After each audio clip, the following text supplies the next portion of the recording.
Always came to serve you. Come on, get inside. It's a 6 yet. It's almost. Get in.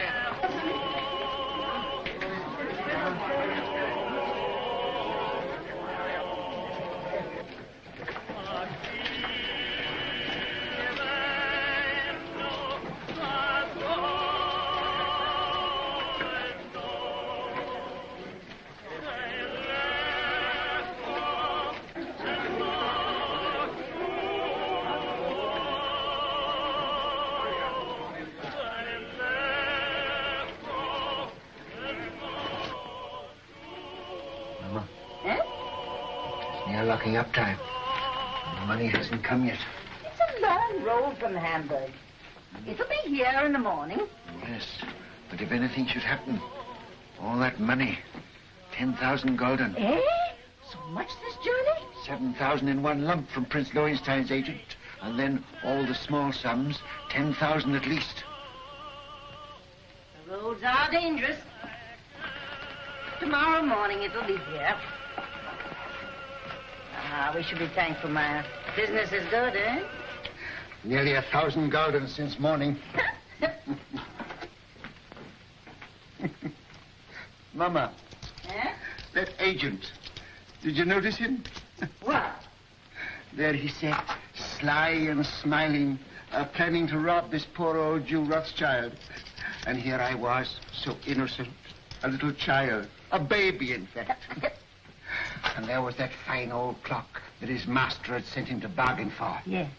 And when at last I let him have it for less money than it cost me, I could see in his eyes how pleased he was that he got the better of this little baby. Sold it under cost? A spat to catch a mackerel, Mama. He thinks he's so clever, and I'm so stupid. Always make them think they're clever.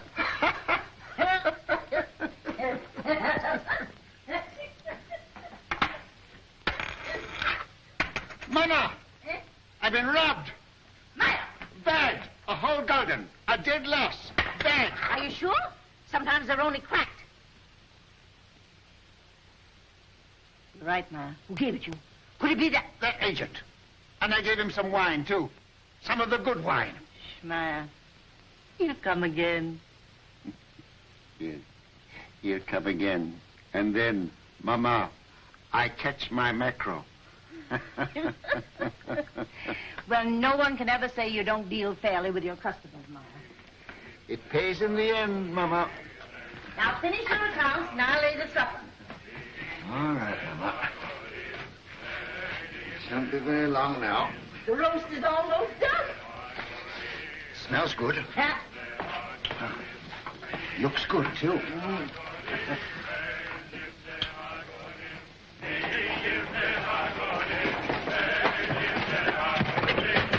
Mama, quick, it's making.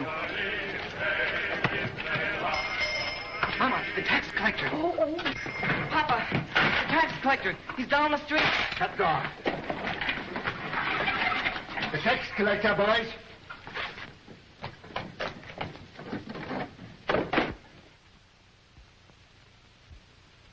Mama, put away the silver. I have.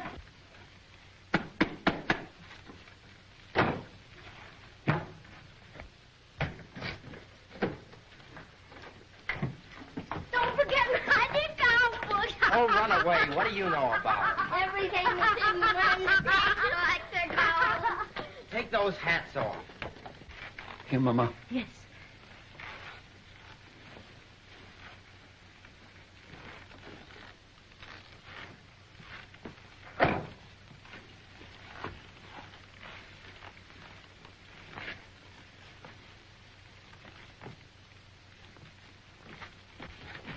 Hurry up, Carl. Tumble up, James. Over the fireplace. Remember, no deal for the last 5 days. Understand? Yeah, Father. Are you hungry? Not so very. Then look hungry. Look hungry. Anson Solomon, you remain below. Mama, hide the roast.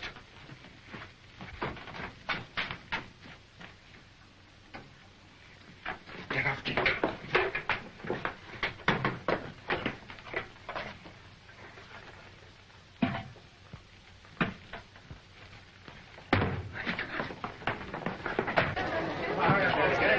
take Rothschild next. Mama, take your sewing. It's there. Nathan, by me. Nathan, take your hands out of your pockets. Open up, Jew.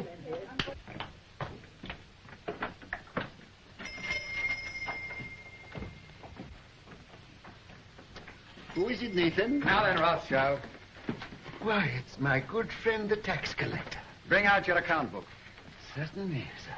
Here it is. I was just looking over it. Things are very bad. I was saying to my poor wife, Gudula, this is our friend, the tax collector. Never have I known such a bad month. No. For 5 days, not one garden have I seen. Customers come, yes, but they don't buy. No. And no one's traveling these days, so my exchange business is worse than nothing. I shall soon starve. Starve, eh? Huh. Something smells good. One of our neighbors must be having a roast. Close the window, Mama. What do you take me for? Now bring out the real books. Real books? Why, Excellency, I don't understand what you mean. Rothschild, you're doing more business than any Jew in Jew Street.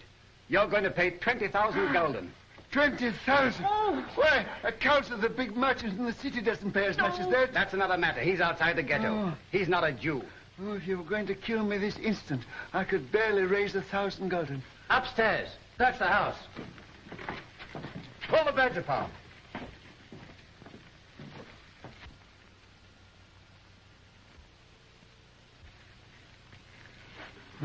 I might perhaps raise 2,000 gulden. Very interesting. Oh, that. Nathan, lift up the trap door for the gentleman. Just some old stock. We have a little wine down there. Not very good wine, I'm afraid. Good wine costs money. But no account books, no gold, no jewels, I suppose. Jewels. I've had to give up dealing in jewels long ago. It needs capital. Shall I lead the way? You follow. At a distance.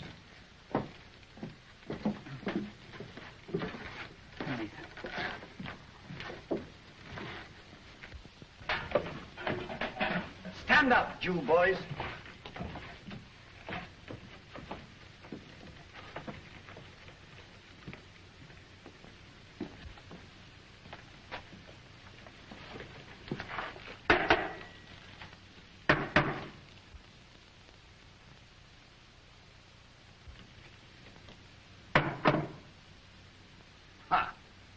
Wine. Fill up a cup. But that's green, Excellency. Do as I say. Oh, it had wine in it after all, eh?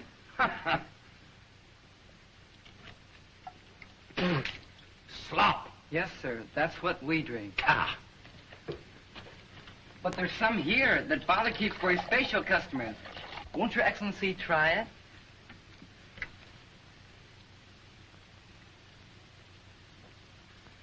Ah.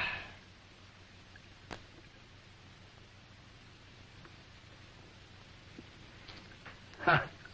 You old fox. It's good. Your Excellency does us honor. Rothschild, apparently you've been telling me the truth. So do you know what I'm going to do? No, Excellency. I'm going to charge you 20,000 gulden just the same. But I can't do it. There's not that much money in the whole ghetto. Rothschild, you'd like to pay only 2,000 gulden again, wouldn't you? Yes, Excellency.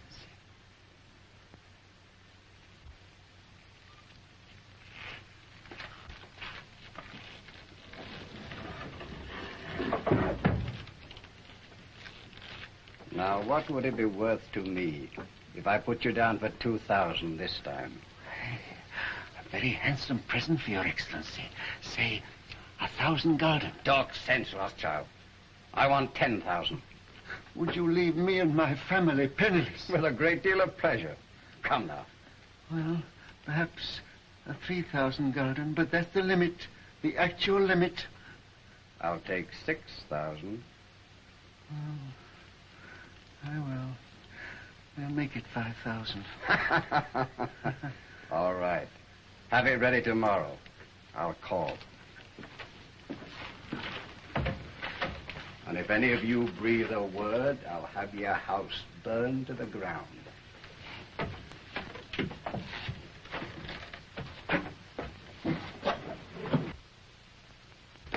Boys, you did well. Nathan, you're a smart lad. That wine, Mama, you should have seen him. And after all, a 5,000 gulden isn't as bad as it might have been. No. But it is bad to have to pay away 5,000 gulden. Not as bad as having to pay away 20,000, Father. 6 o'clock, all Jews inside. Can't wait all night. Come on, let's get out of this ghetto. Shall I go after him? Oh, let him go.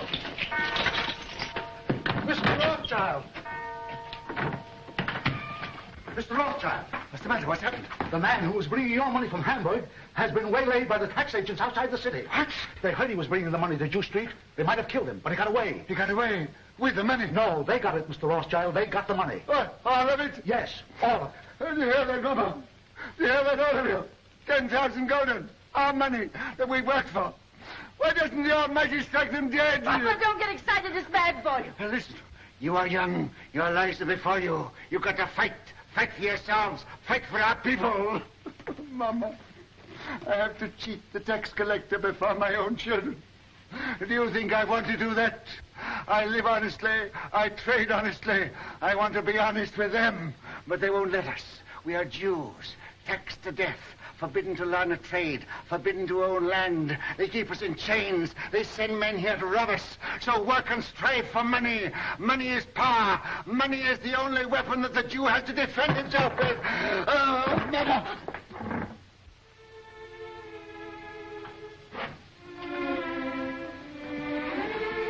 Come, you must speak with you. All of you.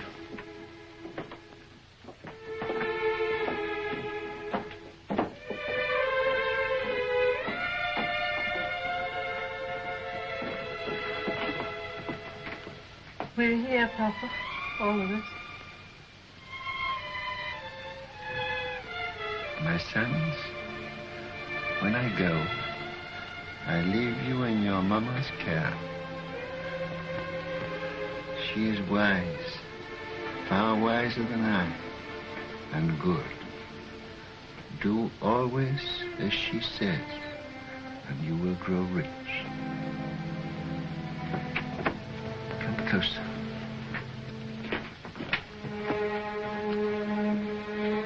Much money is lost through sending gold by coach from one country to another. In times of war, it is seized by the enemy. In times of peace, by thieves. You are 5 brothers. I want you each to start a banking business in a different country. One to go and open a house in Paris, one in Vienna, one in London. Choose the most important centers, so that when money is to be sent from here to London, let us say, you won't have to risk life and gold and shell here in Frankfurt. We'll just send a letter to Nathan in London saying, pay so-and-so. And that will be offset by loans from London to Frankfurt. Understand? Yes. In your day, there will be many wars in Europe. And nations that have money to transport will come to the Rothschilds because it will be safe. Papa, you mustn't talk anymore. The doctor... I'm giving advice to our sons, Mama, that the doctor cannot give. Remember, unity is strength. All your lives you must stand by one another. No one brother must be allowed to fail while another brother succeeds.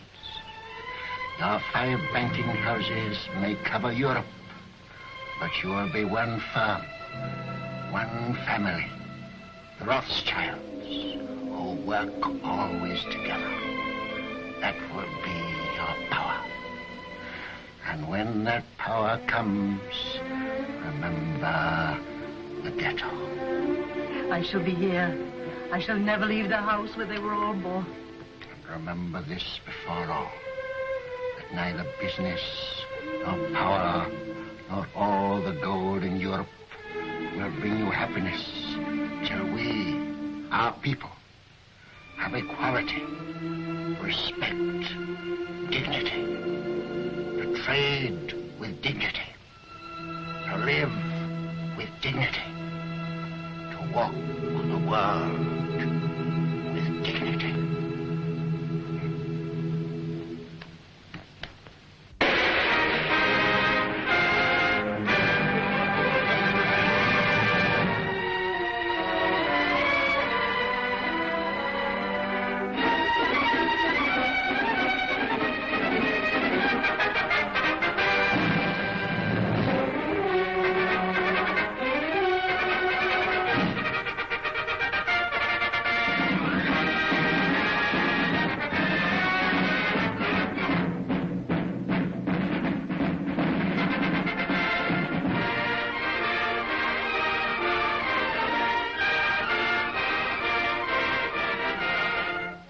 Napoleon is to be beaten in the East, we must have 15 million florins immediately, and more later. I think it can be done, Prince Metternich, but I shall have to consult with my brother Nathan in London. Come, Solomon, can't you decide now? Your Highness is aware that the Rothschilds work as a family, and we've made Nathan our head.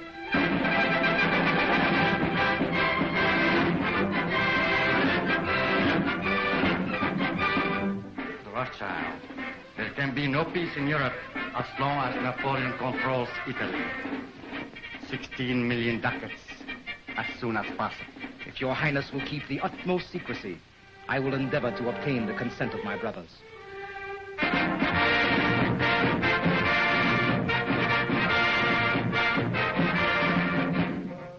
You must realize, monsieur, entirely wrong, how difficult it is for the Paris House of Rothschild to help the Allies against Napoleon. My dear Monsieur James, I will be as secret as the grave. But we must have 50 million francs.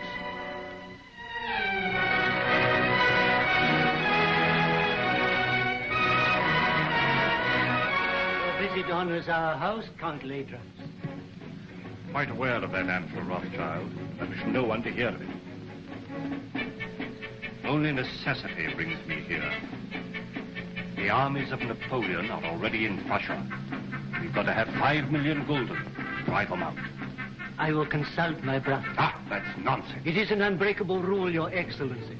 The House of Rothschild never participates in a deal of this importance without the approval of all the parties. When that is impossible, my brother Nathan in London is permitted to make a decision.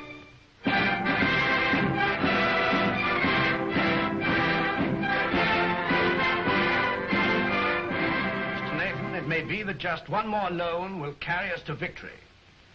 You've been most generous, you and your brothers too. And I can assure you, sir, that His Majesty fully realizes that the House of Rothschild has already contributed 10 times as much as any other banking house in Europe. Captain Fitzroy arrived this morning from Wellington's headquarters, and he's told me how much the General appreciates what you've done. Lord Wellington's language on the battlefield can't be repeated, sir. But I've heard him declare that he wouldn't swap any one of those 5 Rothschilds for any 5 of Napoleon's brigade. May I tell the Prime Minister you agree to one more loan? You realize, gentlemen, that the Allies are drawing on us throughout Europe? It's money that wins wars. It's money that makes wars. With 5 million pounds, we can hold Napoleon at bay. Mr. Harris, tell the Prime Minister I decline to raise 5 million pounds to keep the Allies fighting Napoleon. I'm sorry. But you can tell Lord Wellington that the 5 Rothschilds will let him have 10 million if he'll guarantee to smash Napoleon. Oh, excuse my hat, gentlemen.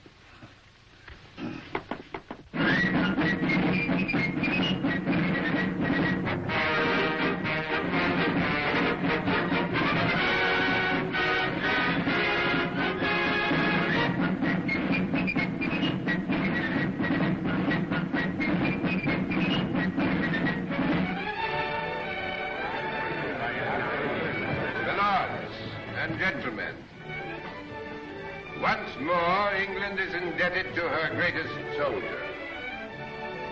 It is my privilege as Prime Minister to thank him on behalf of England for his glorious achievement.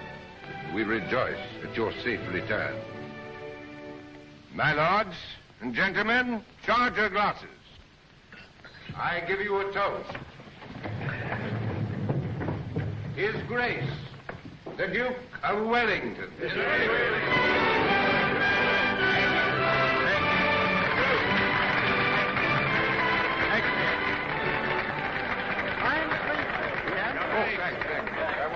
Well, that's over.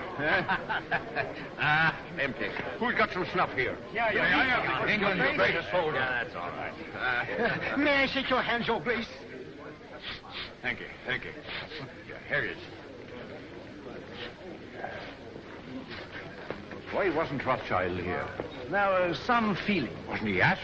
Well, no, Your Grace. Some of these people... Wasn't the man who paid for these dash wars important enough? It wasn't a question of importance. It was... If he can't come here, I suppose we can still go there. If Fitz. Yes, sir. Just as soon as I can get away, we're going to call on Nathan Rothschild. He ought to have been here. Dash light, I call it. More snuff. You know where the old boy lives? Very well indeed, sir. Oh, you young blackguard. I'd forgotten about that daughter of his.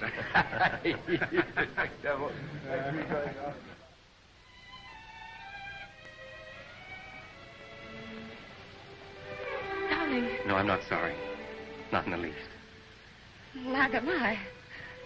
Just I've been trying to tell you for a long time. I've wanted to kiss you. Yes, I know that. But when it came, it was so sudden, it rather frightened me. Frightened? The captain of the guards to protect you? Ridiculous. Well, the captain of the guards is a very dangerous person. Only to his rivals. You know you're a very conceited young man. You haven't even asked me if I loved you. Well, don't you? Yes, I do. I love you more than anything else in the world.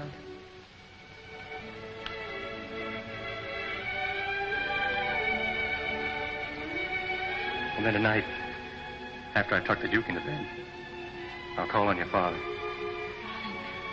My speech to him is all ready. I've rehearsed it not less than 1,000 times.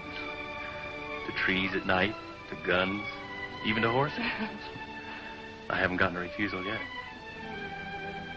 I'm afraid it's not as simple as that. Some of those horses were pretty difficult customers. It's no use, darling. You're just dodging the real reason. You're being sweet and thoughtful again. But you're not making me forget that you're a Gentile and I'm a Jewess.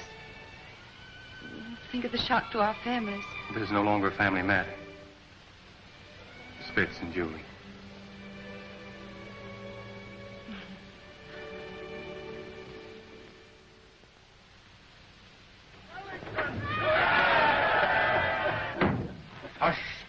Hush. I've had that crowd at me heels all day. If they had any sense, it's you they'd be following around, not me. Oh, we Rothschilds have had just as big crowds following at our heels in Frankfurt, but not with cheers. Well, I'll cheer for you, gladly. And I hope one day Europe will realize she owes you something more than money. Well, my father was a man of peace. He told us never to loan money to make wars, always to end them. And that's been our principle. Everybody knows that and respects you for it. No, Your Grace, they don't know it, and they don't respect us. Our bankers are jealous of us. The man in the street thinks we're just Sherlocks, and Europe hides its head for shame because it borrows from the Jews. I suppose you know it's that Prussian fellow, Count Lederans, that's responsible for that rot. I know. He hates me and all my race. He's a proper jackass, Rothschild, and he ought to be hanged. I must admit that the same happy thought has occurred to me more than once. You know, it's a danger having a man like that in authority. Always making enemies. Well, that's the danger. They may need us again. What do you mean? Well, perhaps we're not out of the woods yet. Why, Napoleon's scotched. Napoleon's in exile, but he's not dead. As good as dead, Rothschild. As good as dead. Ah, perhaps. Another brandy, Your Grace. I've often thought it would have saved a lot of trouble if Napoleon had been born an Englishman. Oh. Where would I be then? Why, his commanding officer, of course. Oh, thank you. Sound brandy you've got here, Rothschild. To the peace of Europe. Well, I'm a soldier. but I'll drink to that.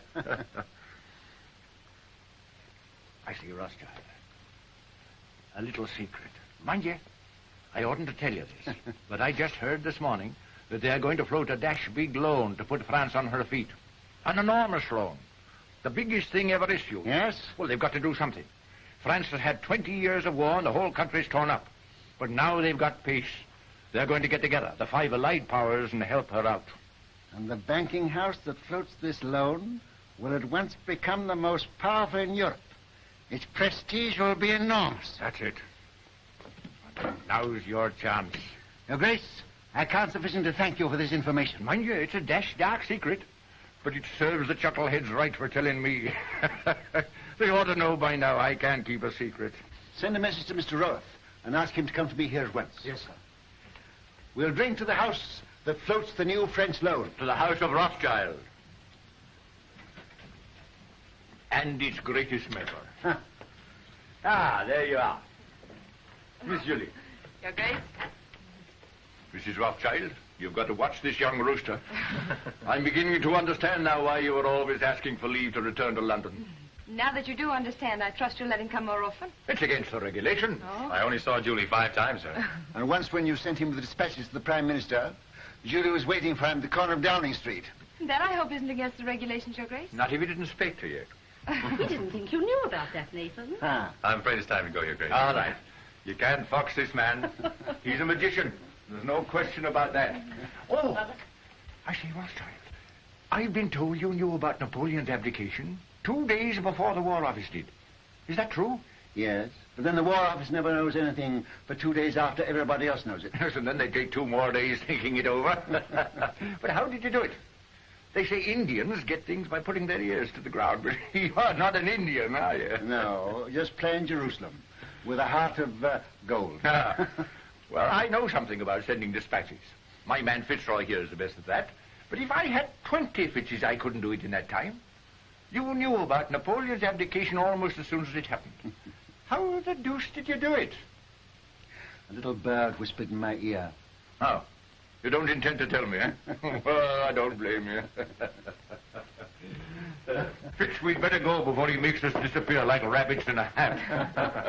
Mrs. Rothschild, you've a charming home. And a charming daughter. Your Grace. Hope that dash crowd's gone. Ah, thank you. Are they still there? And this is the man who faced the Grand Army. Hush, here, Fitzroy. Yes, sir. Brandy before the charge, always. Ah, there's military tactics for you. There's a young man who'll be a general someday. Thank you. Well, goodbye, Rothschild. And remember, it's a dark secret. 1,000 thanks, Sir Grace.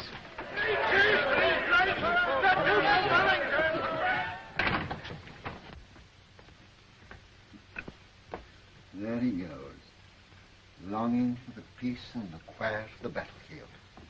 Yes, sir. Mom, I ought to be very happy, but I'm not quite. What is it, dear? Fitz says it's nobody's business but ours, just his and mine. But it's his wretched family I'm thinking of.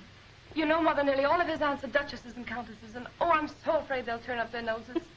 He doesn't object to our money, I hope. No, he says he's willing to overlook that. Oh, I'm glad to hear that. Father, please don't think of Fitz like that. Please don't. You're hurting her, Nathan. Isn't that rather cruel? Oh, no, it's my fault. I never told Father I really cared as much as I do. And you didn't either of you think I knew. We businessmen are not supposed to notice unimportant things like daughters and wives. You should know better than that, Hannah. Well, I knew she loved him, but we thought we'd tell you when you got to know him better. Julie, you know the tradition of our family. A Rothschild to marry a Rothschild. But I wasn't a Rothschild, Nathan. No, but you were Hannah. And you were one of our race. That's what frightens me, Mom. These dreadful prejudices. Could we bear it? Fitz bear it. I won't pretend, Julie, that I wouldn't rather you married one of your own people. It's a cruel barrier. Yes. But the world's changed a bit, especially in England. There's no Jew Street here. And they're lifting other chains from us, too. So, perhaps... Oh, no. No, don't say perhaps. Say yes. What do you think, Hannah? I think girls should be allowed to make their own choice. Ah, I'm not sure that I agree with you. Oh, but this girl, Father. Well, it's about the first time that I've known a Rothschild to make a bad bargain. You are a Rothschild. And the Duke of Wellington has told me that the Rothschilds did a great deal for Europe during the war. Now, what have your Fitzroys done? Nothing. Beyond repeatedly getting leave of absence from duty and showing an unaccountable interest in orchids. And a remarkable taste in women. That doesn't show strength of character. Any fool could fall in love with you. Oh, but not any fool could get your consent. He hasn't tried But yet. he will. And when he does, you'll see him. Oh, you darling. Here's Rose looking positively shocked. Don't go, Julie. Oh, but I must. I'm engaged. Where are you going, Julie? I'm going out to the orchid house. Look at the orchid. Rose, I sent for you because I have tremendous news. This message must go to each of my brothers at once. By what His Grace calls our magic. Great news. Yes, indeed.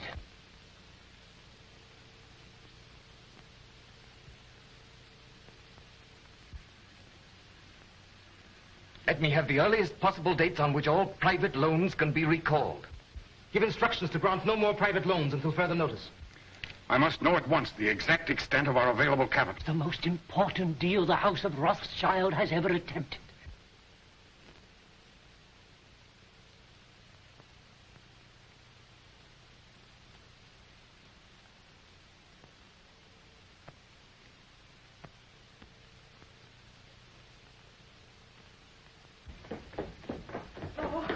Let me look at you. Oh, you really look so very nice. I'm sure I don't know how they could refuse you anything you asked. I'm not depending entirely on my profile here. Where's my hat? Oh, the carriage hasn't come yet? I'll take a hack. That's what I like to do. It always makes me feel so independent. Sure you won't let me put a little perfume on your handkerchief? Quite sure.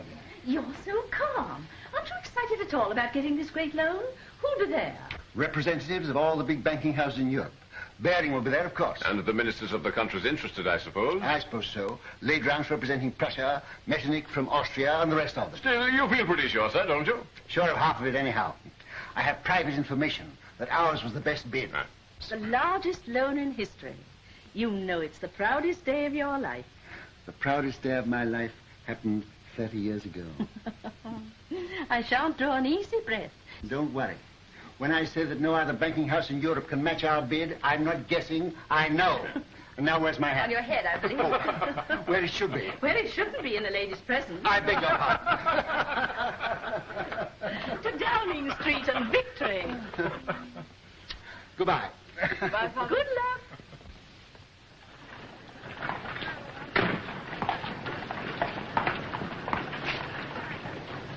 Thank you, sir.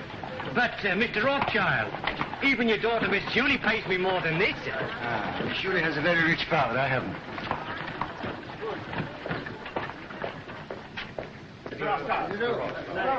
Mr. Gameler. Mr. Rothschild. How do you do? Very well, sir. How are you, Rothschild? Hello, Hope. Am I too early or too late? Early. They're still in the conference room. My lords and gentlemen.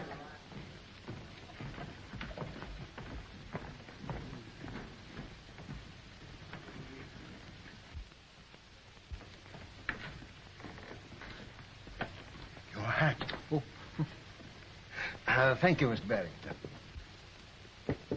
The meeting is called to order. Gentlemen, bids for a French loan for 450 million francs have been received and recorded. Offers to take all or a part of the issue of bonds, the greatest single issue in the history of European finance, were received from the following banking houses. J. Lafitte and Company, Paris. Gay Moulin, Vienna. Hope, London. Bertrand de Lis, Madrid. Baring and Company, London. It is the decision of the conference that the highest authoritative bid is that of Baring and Company, London. They will be awarded 3/4 of the issue at 71. There being no further... But you're mistaken, Mr. Harris, there is. Mr. Nathan Rothschild. I'm compelled, my lords and gentlemen, to draw your attention to what must certainly be an oversight. I regret to say, Mr. Rothschild, the decision must stand. But my house sent in its bid to take the entire issue, and our price was a point better than Mr. Baring's. Why is that not recorded? Perhaps Count Ladrance would like to explain the situation to Mr. Rothschild.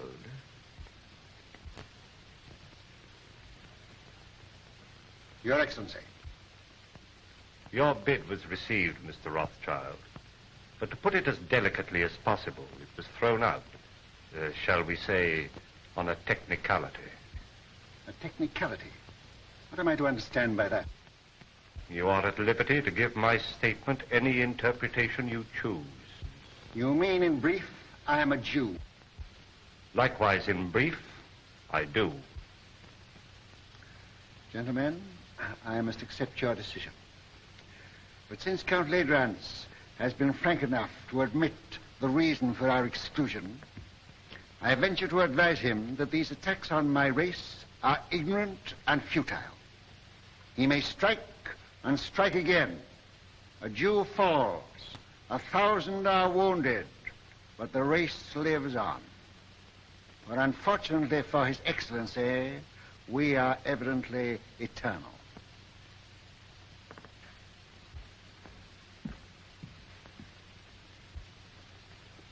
Mr. Harris, you say that Barings take 3/4 of the loan. May I ask who takes the other 1/4? That is being taken up by Count Ladrance, Prince Metternich, Count Talleyrand. I see. A family party. Good day, gentlemen. Your luck is out, Mr. Rothschild.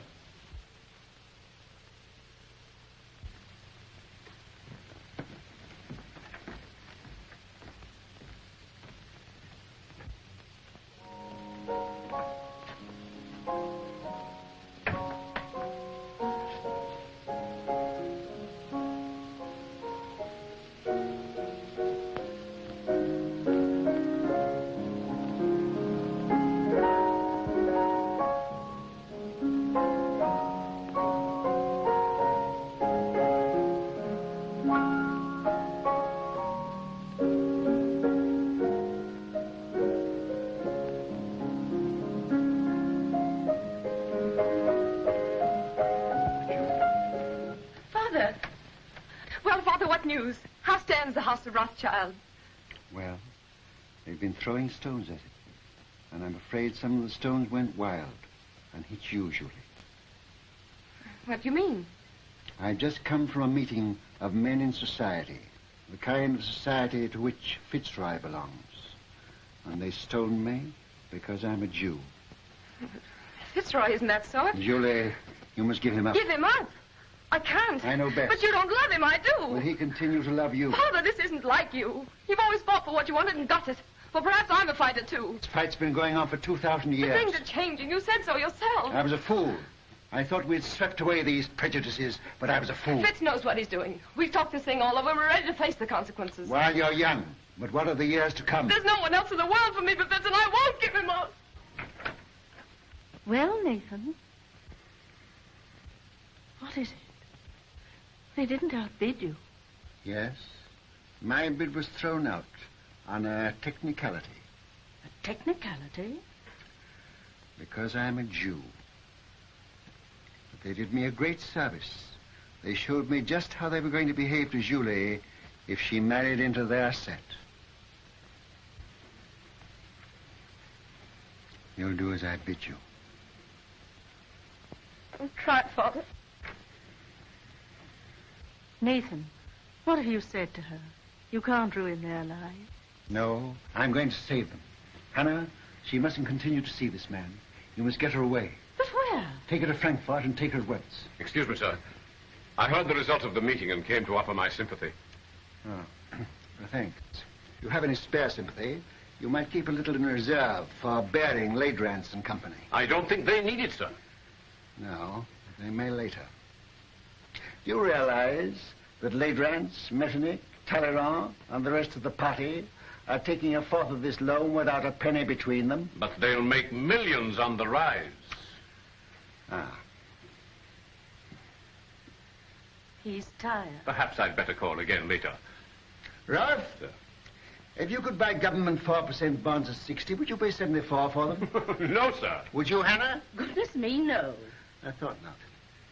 Nathan, what's in your mind? Murder. Hannah, I'll tell you exactly what's in my mind. And this may interest you, too, Roth. Baring and those others headed by Ladrans have taken this new loan at 71. On the first of the month, they're going to offer it to the public at 74. It pays 4%. But there is already in existence a previous government bond which also pays 4%, of which we have a large holding. This bond is now selling at 73.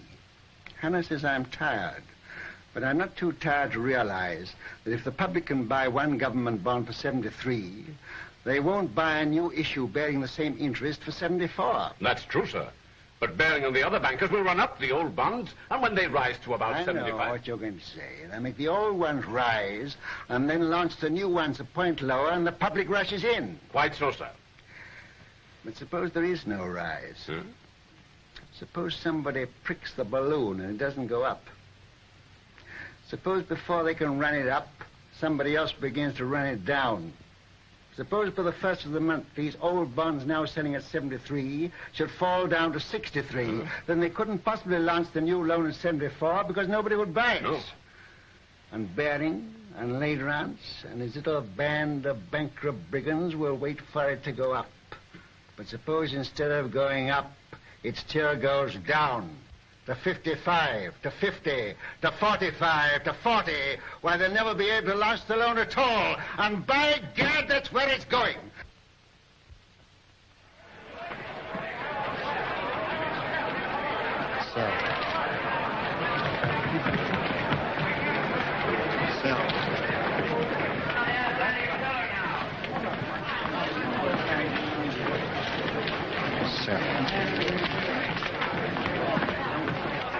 Look at Rothschild. You'd think he was selling apples instead of government bonds.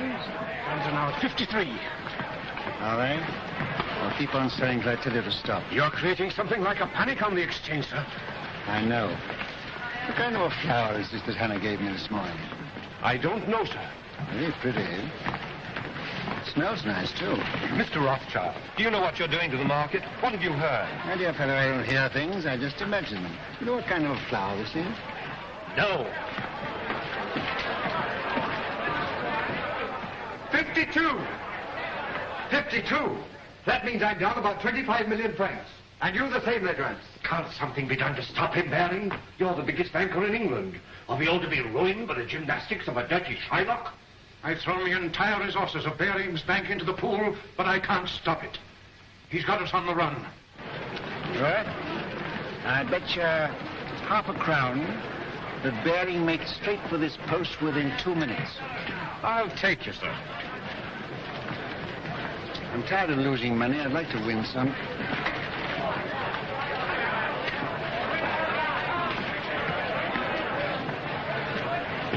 You're a magician, sir. Here he is. Mr. Rothschild, I don't have to tell you this is nothing less than slaughter. You know my position. I'm responsible for this new issue at 71, and you're making it impossible for me to put it on the market. We are both bankers. You knew I ought to have had a share of this loan. Why did you shut me out? Certain pressure was brought to bear on me. Ha! Ladrans. Well, yes. Then let Ladrans speak for himself. All right, Mr. Baring. I'll come. I'll follow you.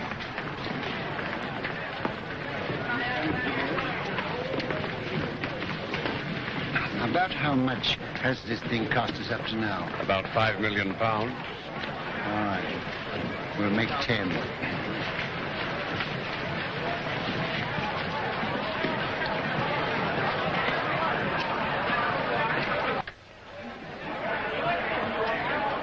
I hope I haven't kept you waiting, gentlemen, because I know you must all be very busy. We sent for you, Rothschild, to make you an offer. You resent being left out of this loan. Mr. Baring, as you know, holds 3/4 of it. He is prepared to part with half of that to you. Will that satisfy you? What about the other quarter? That, as you know, is held by us. Oh, yes, you bought it at 71. Well, we're responsible for it. You bought it at 71. It was allotted to us. And not against your will, I hope. Certainly not. So you bought it at 71. What do you mean, bought it? Can you pay for it at 71? You know perfectly well that no one is prepared to pay in full for an entire issue. Were you prepared to pay anything? Could you have stood a 10-point drop? No. You took it for a rise. You're financially irresponsible, the whole lot of you, except Mr. Baring. Well, I know just how much money you've got, each one of you. And if I like to hold down the market till after the first of the month, and I can, you're all ruined and dishonored, including Baring's Bank. Now, I'll rescue you on one condition. That you pass me the entire issue at 68. That's impossible. Now, what excuse can we offer to the public? Just say it was found necessary. On what grounds? Oh, on a technicality. No. Very well. Wait, please. We have to deal with Mr. Rothschild. Under the circumstances, I consider his offer a generous one. And as the head of the House of Baring, I insist on Mr. Rothschild's terms being accepted. What? Are you going to take it off our hands, Rothschild? That's uncommon good of you. Hey, Count Road. Are you also on the preferred list? Yes, but I much prefer to be off of it. Well, we've no choice. I accept. I say yes without hesitation. Count Ledrans? Very well. To save time, I had this little contract drawn, which I shall ask you gentlemen to sign.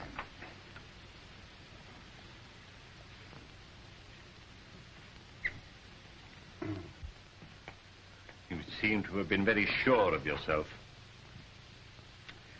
I was. Quite. Will you sign first?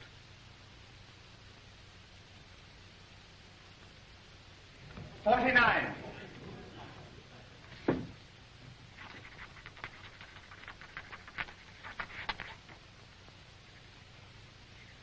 You won your fight with me, Jew. But remember, victory may be bought too dearly.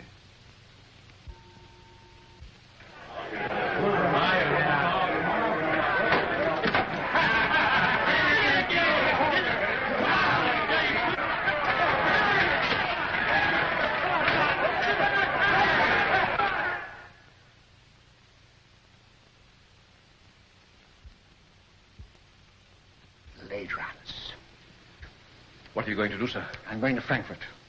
I'll leave within an hour.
Come, Mama. You know the doctor's doing everything he can for you. Yeah. You must remember, Mrs. Rothschild, you are 88 years old, and I can't make you any younger.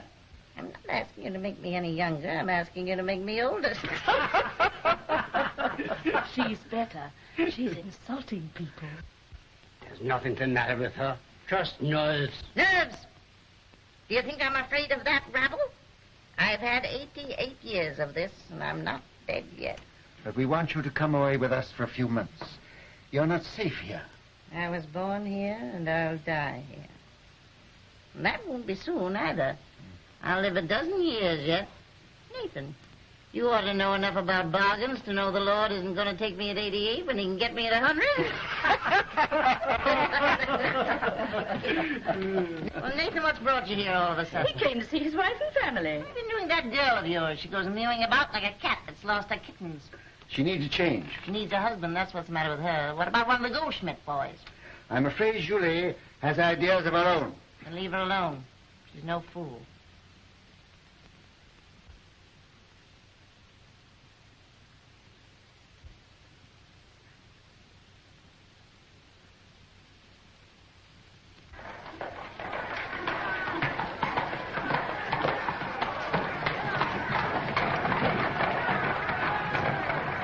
Can you tell me which is the Rothschild house?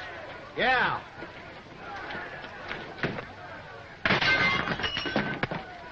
That's it.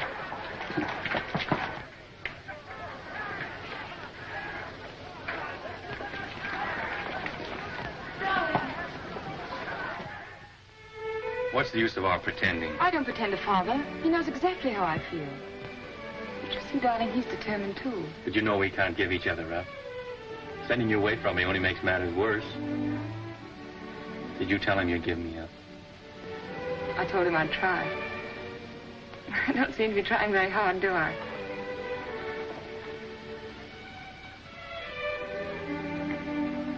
Let me look at you. How long did it take you to get here? How long have you been riding? I left yesterday morning. How'd you manage? I asked Nosy for leave. Who's Nosy? That's what we call the juke behind his back. Oh. I think he guessed where I was bound for. Anyhow, he said yes. Of course, I'd no idea your father was here. No, of course not. What are we going to do? I'm going to see him and have it out. Fitz, Oh, darling. Won't you see this through with me somehow?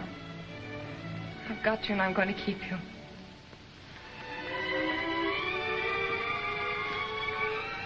Then will you be very brave? A soldier. And wear this ring. Oh, yes. It's one of those family things. My mother wore it. Oh, it's lovely. What's the meaning of this? Father, Fitz has only just arrived. I saw him and brought him in here. Does your mother know? No. Now, nobody knows but us. Why are you here? You knew my wishes? I came here for the same reason you did, sir. I heard there was trouble and Julie was in danger. Go to your mother. I'd rather stay and hear what you have to say to Fitz. Please go, Julie.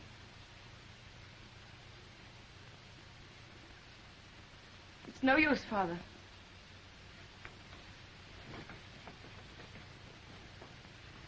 I had a good reason for keeping you and my daughter apart. I desire that you respect my wishes. If Julie weren't agreeable, I wouldn't be here, sir. But her happiness is involved as well as mine.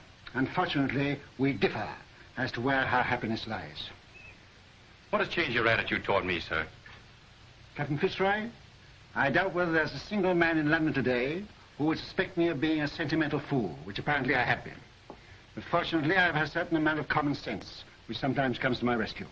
You'll please understand that your attentions to my daughter are objectionable to me. What is your objection? You're not of our race. That's an objection I think you might have raised a great deal earlier, As sir. a sentimental fool, walk through this ghetto. Go into the Jewish quarter of any town in Prussia today, and you'll see men lying dead. Julie's people killed by your people for but one crime, that they were Jews. Now do you understand? I'm sorry, sir, but I still love Julie. Julie is a Rothschild, and she'll not marry without her father's consent. Good day.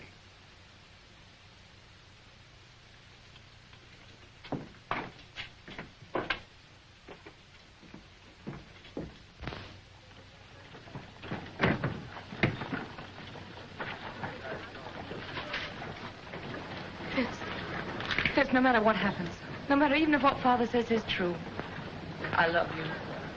Always.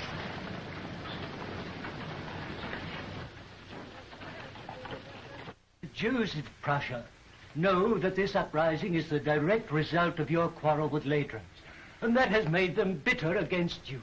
Fools. Nathan has done more for the Jews in England than any man who ever lived. England isn't Prussia.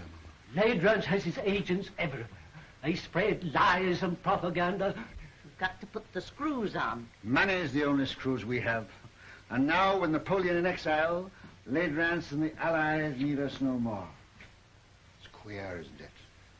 We fight for the peace of Europe, and with peace, we lose our power. Well, you've got to do something. They burned down the Levy's house last night, and they burned down this one if they dared, but they're afraid of me. You tell all those kings and ministers you feed that if they don't stop this outrage, you will stop their pocket money. If I thought Ladrans would listen, if I thought I could make him call off his dogs, I'd go to him. But now, don't worry, Nathan, and make yourself sick. The Lord isn't going to desert us. So take a rest. Leave the work to him.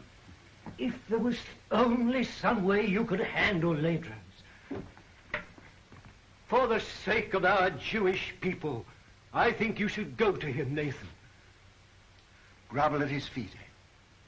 All right. If you think so, I'll go. He must have his price. And whatever it is, I'll pay it.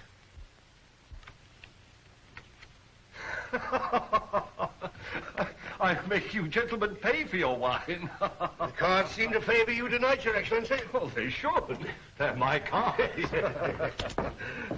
Colonel, any news? Good news, Your Excellency. Dresden, entire ghetto reduced to ashes by fire. It is estimated that 5,000 Jewish refugees crossed the border into the Netherlands. I have dispatched 3 agents to The Hague to stir up the populace there. Frankfurt. The citizens stormed the ghetto and fired 2 houses. A serious pogrom was prevented by the arrival of the Civic Guard. Who ordered out the Civic Guard? The Burgomaster, but he won't interfere again. We've explained Your Excellency's campaign. That's splendid news, Colonel.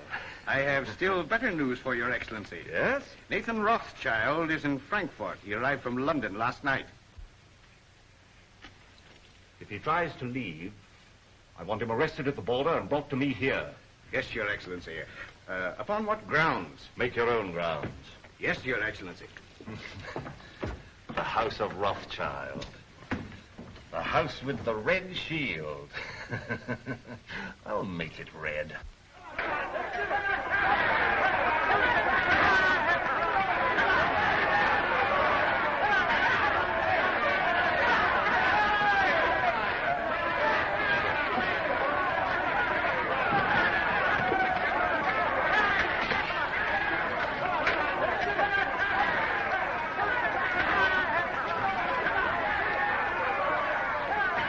That's him, the one in the heavy coat. Goodbye, sir. And I promise you I won't come back without an agreement from Ladrans to stop this pope, whatever the cost may be. May God be with him. Send word to stop his carriers as he starts to pass through the city gate. Seize him and place him under arrest. Quick. Mr. Rothschild! Mr. Rothschild! What is it, Schumann? This message just arrived at the office, sir. It's from Mr. Nathan. Me? Yes, sir.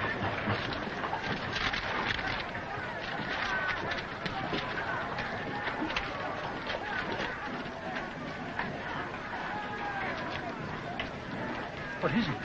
Napoleon has escaped from Elba.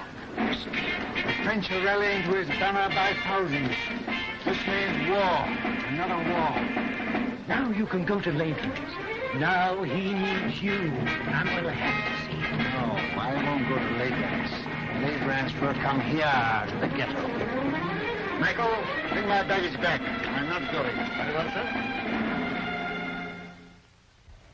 Of course, Wellington, I'm Prime Minister, but you're the idol of the people. My dear fella, I'm going to retire quietly to the country, surrounded by me dogs and me books and... Yes? For his grace. Ah, for me, eh? Will you excuse me? Yes, yes, yes. Oh! That blasted little Corsican is back. What? Lieutenant. I gave orders not to be disturbed. It's important, sir. Word has just reached us. Napoleon has escaped and is in France mobilizing his army.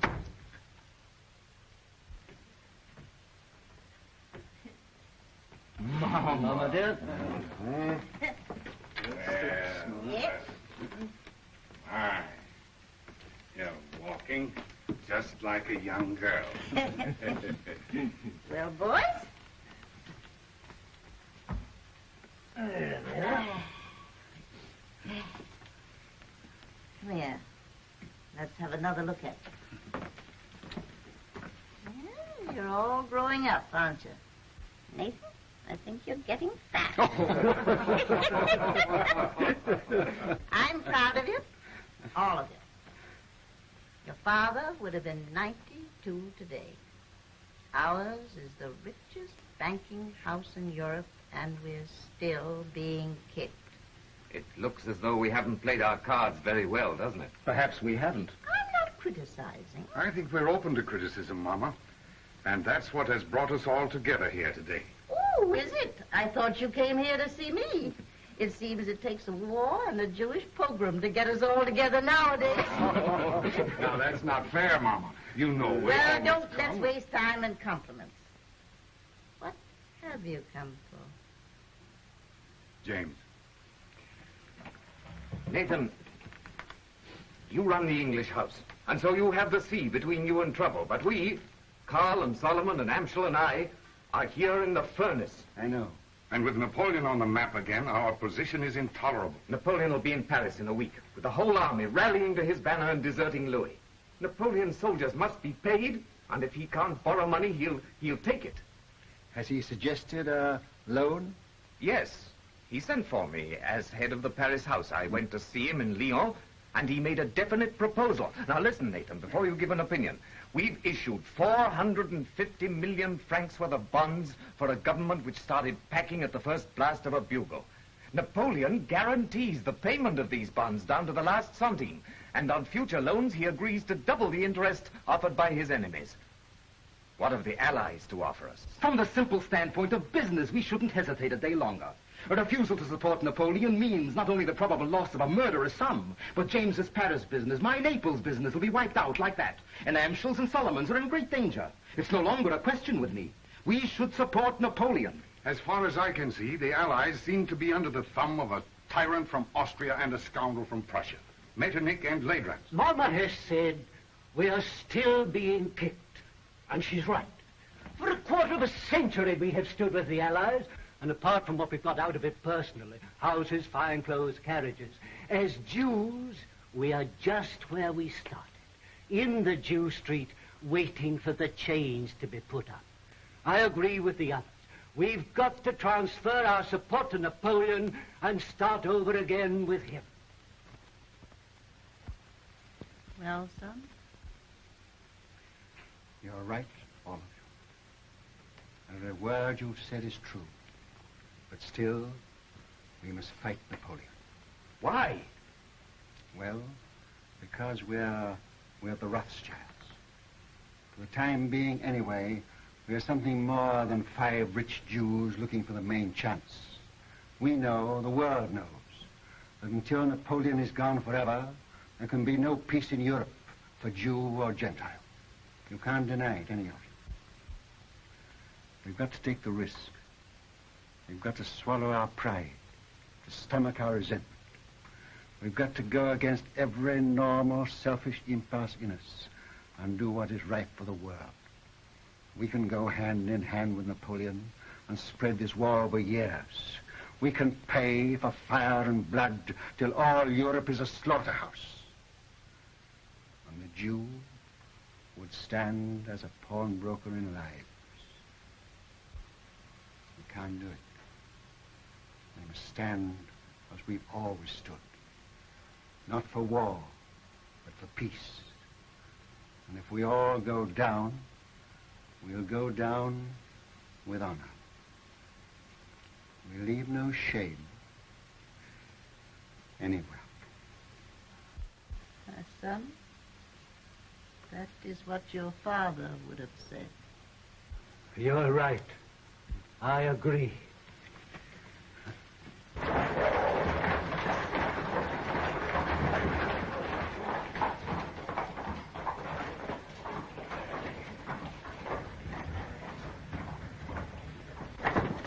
The house with the red shield, Your Excellency.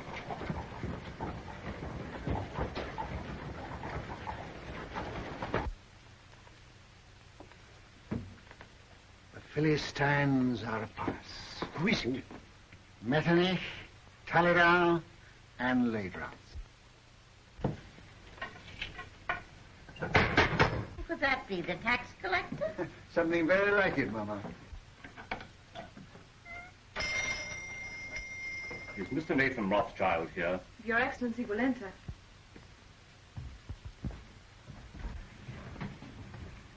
Lords, this is a great pleasure. But how did you find your way? The Duke of Wellington was kind enough to supply us with a guide, Captain Fitzroy, who has, I believe, been here before. Won't you come in? My brothers and I were speaking of you only this moment. Prince Magnific. I won't burden you with introductions, except perhaps to my mother, who was startled by your arrival. She thought you were the tax collector, Count Ledrans. Welcome to our ghetto. You will forgive this unexpected visit. Certainly. We were expecting it. Then we may assume you know precisely why we are here. Not the precise amount, but approximately. May I congratulate you on your brilliant son, Madame Rothschild? Yes, I'm told I'm the mother of half the loans in Europe. I am here at the request of the Duke of Wellington and the Allied governments. In that case, my brothers, too, are interested. Won't you sit down? We will not intrude very long. Well, you're chained in at 6. Speaking for myself, I admit that I come as a penitent. We've not always treated you quite fairly, Nathan. And now, frankly, we need you. You should join Wellington on the field of battle. He once told me that the test of a great general is to know when to retreat and to have the courage to do it. The Allies need money. Now, we're not asking you to give anything. You're money lenders, and you'll get your interest. You sure of that? Don't you trust the powers? No, Austria's bankrupt. France is already in the hands of Napoleon. And so is Italy. Why don't you go to the other bankers? Your own bankers. We have not sufficient capital. You mean they won't take the chance? What if Napoleon wins? I suppose there must be a certain amount of risk in your business. No, we ask security. What security can you offer us? Ah, then don't say you're not asking us to give anything. You're asking us to give a great deal. I see no reason for prolonging this meeting. As you say, we are moneylenders, not philanthropists. We do it for profit. You may as well know that Napoleon has offered us twice as much as you can promise us, and we've decided to take his offer.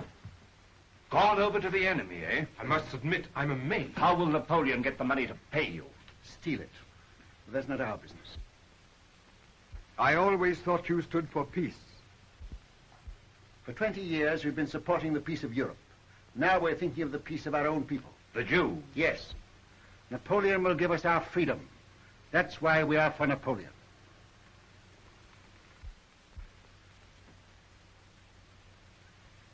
Is that your only reason for deserting the Allies? I resent being cross-questioned by you, Count Ledrans. I think His Excellency was about to make a proposition. Oh.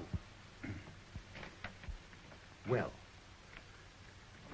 if we gave you all the freedom that Napoleon could give you, would you then be willing to sacrifice the financial advantage of his offer? Count Ledrans, we are moneylenders. Come, Nathan, after all these years... What do you offer? What do you want? Brothers, may I speak for you? Yes, of course. We require an agreement, a treaty, signed and guaranteed by your governments, giving to our people absolute freedom. In this agreement, they would lose their chains.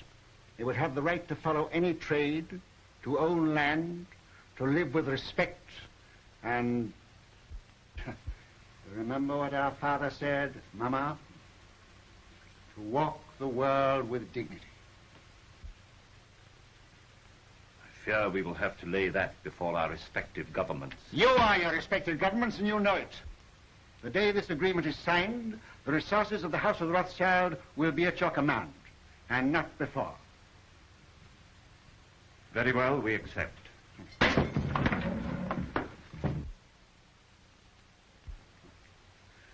Pray excuse this, my lords. Some Gentile has evidently strayed into our quarter.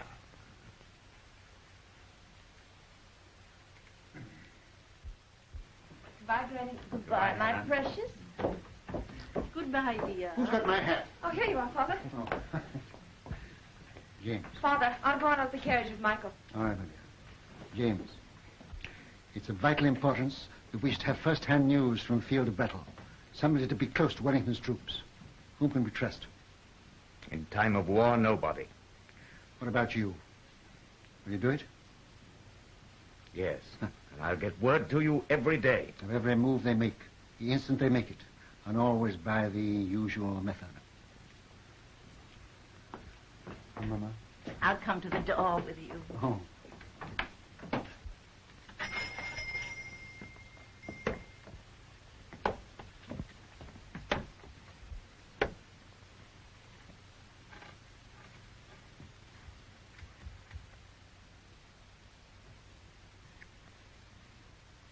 won't let it be a long war, will you? It shall be just as short as our money can make it.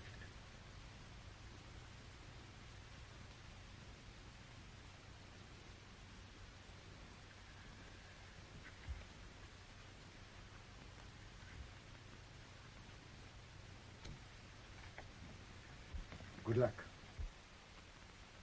Goodbye, Mama.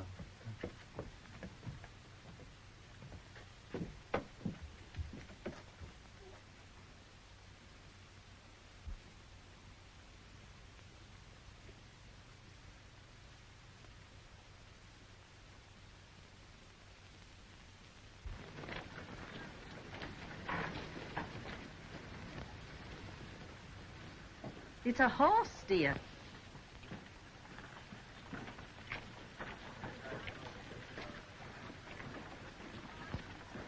This time I'm here by command of the Duke of Wellington, sir.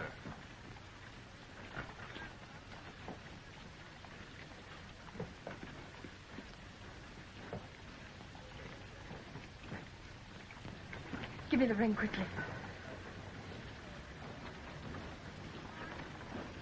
Darling.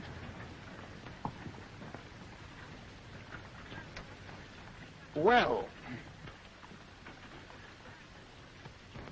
I must say I hope the entire war isn't going to be conducted on this romantic basis.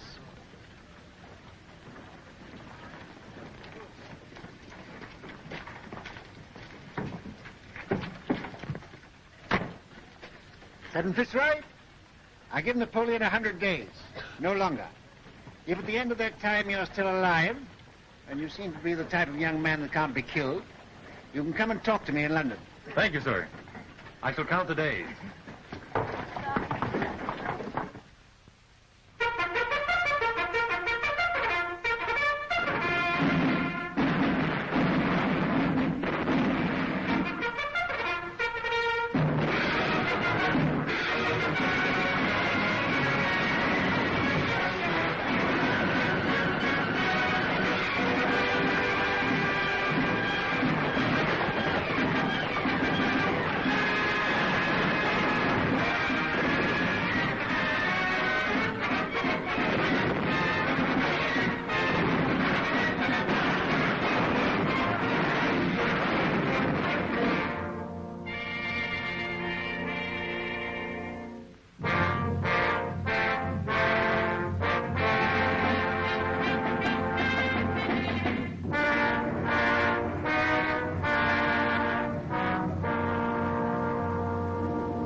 Nathan, the Times says there's a rumor that the stock exchange won't open today. I wish it were true, but it isn't. Hannah, sit down. When people become rich, very rich, they have grave responsibilities. I know. I mean moral responsibilities that come with money, that poor people never know. Yes? Could you bear to be poor? Really poor? I'm asking you now because tonight may be too late. Tell me what you mean. I'm buying on the stock exchange when everyone else is selling. I'm risking everything we have to save the credit of England. I'm sticking to the bargain I made. But things look bad for us, Hannah. Very bad. Are you doing what you feel you should do? Yes. Do what you think is right. And if you fail, I'll love you all the more.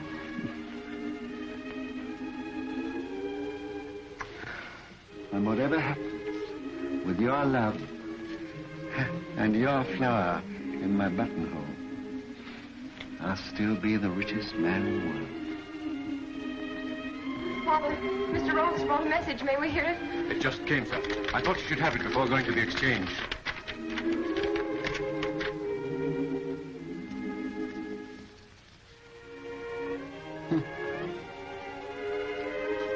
Napoleon has thrown entire grand army against Wellington. James. Worse and worse.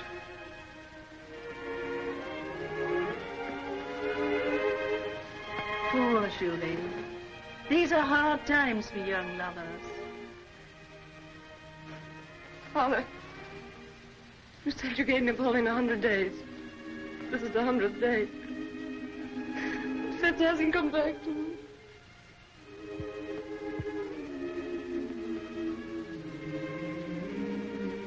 Remember, I'm a magician. My day may be over, but I know there's a message of love and hope on its way for you.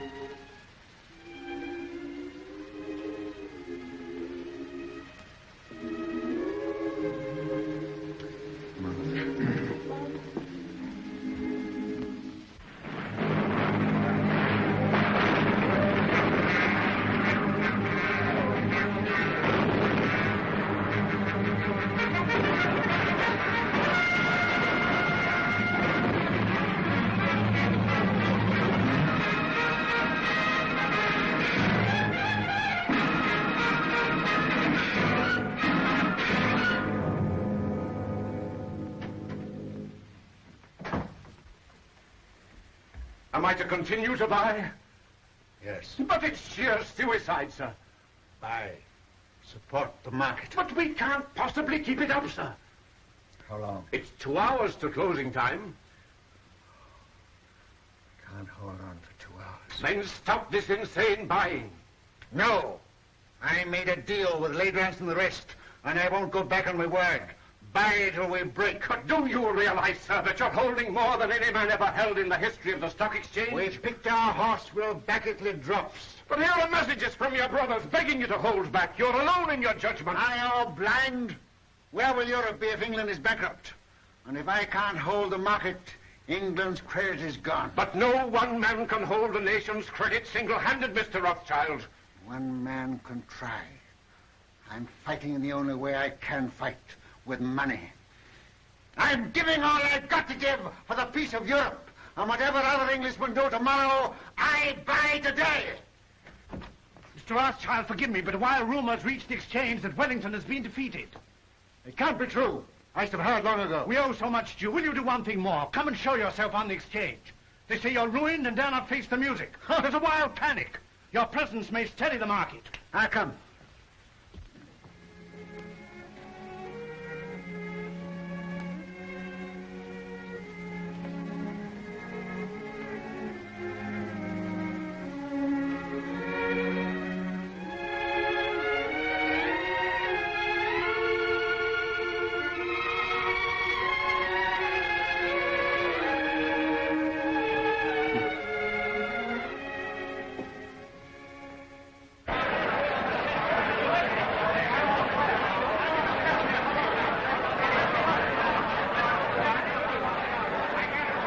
Too late, Mr. Rothschild. You backed the wrong horse this time. Rothschild, you've lost your luck.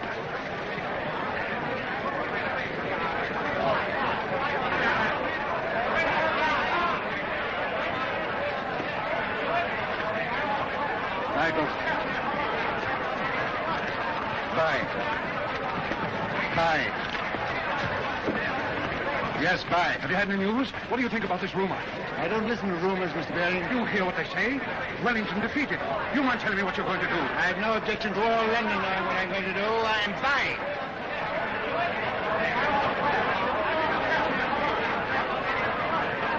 Mrs. Rothschild asked me to give you this. Did she come here to the exchange? So? Yes.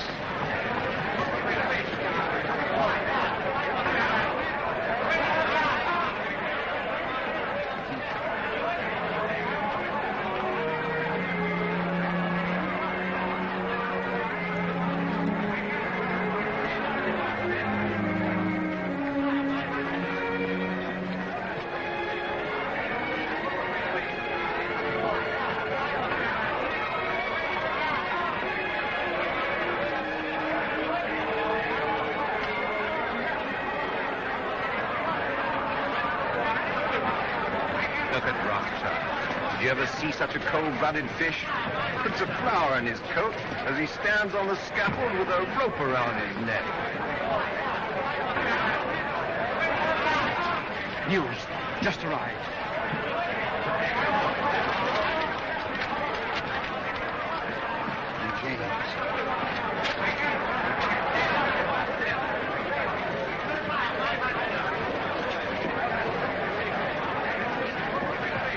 Wellington victorious at Waterloo. Napoleon defeated. The war is over. Gentlemen, listen. I have news from Waterloo. Napoleon is beaten. You've been overfired. Don't play tricks on us. It is true. Wellington has won at Waterloo. Where? How did you get the news? Yes, how did you get the news? I carry a pigeon. My pigeon post from the battlefield. Now you know our secret. Now will you buy? Buy with every security you have. Buy without security. Buy with your coat on your back. Buy.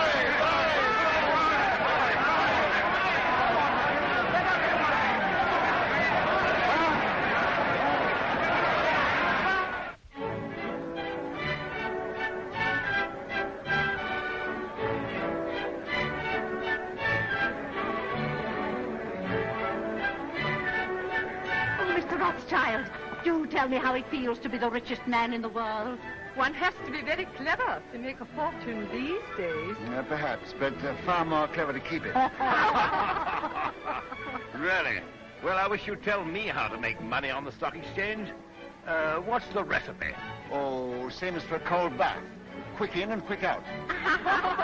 Excuse me.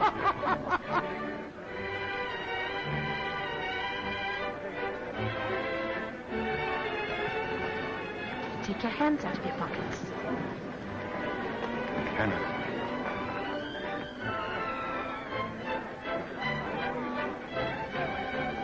Strange, isn't it? If young people like that should be just as interested in romance as you and I. May I congratulate you, young people? Thank you, Your Grace. Nathan, you're worried about something. Yes, Hannah, I am. I'm confoundedly worried. What is it? Well, Mr. Rothschild, my congratulations. Harry, George, just the man I wanted to see. I'm very worried. Which knee do I kneel on when I go before His Royal Highness?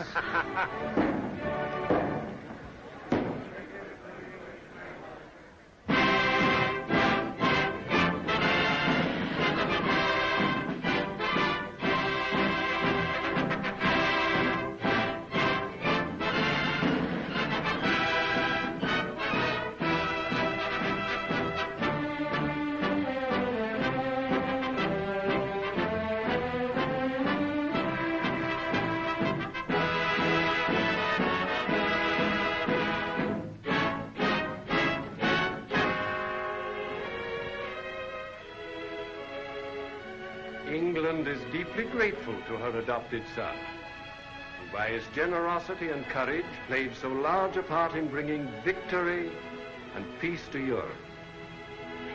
His loyalty never wavered. His faith in England never faltered. To England he has brought nothing but honor. And for England, we thank you, Baron Nathan Rothschild.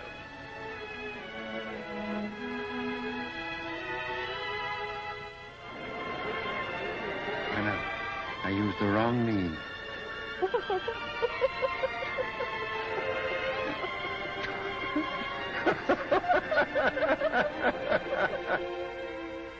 To trade with dignity, to live with dignity, to walk the world with dignity.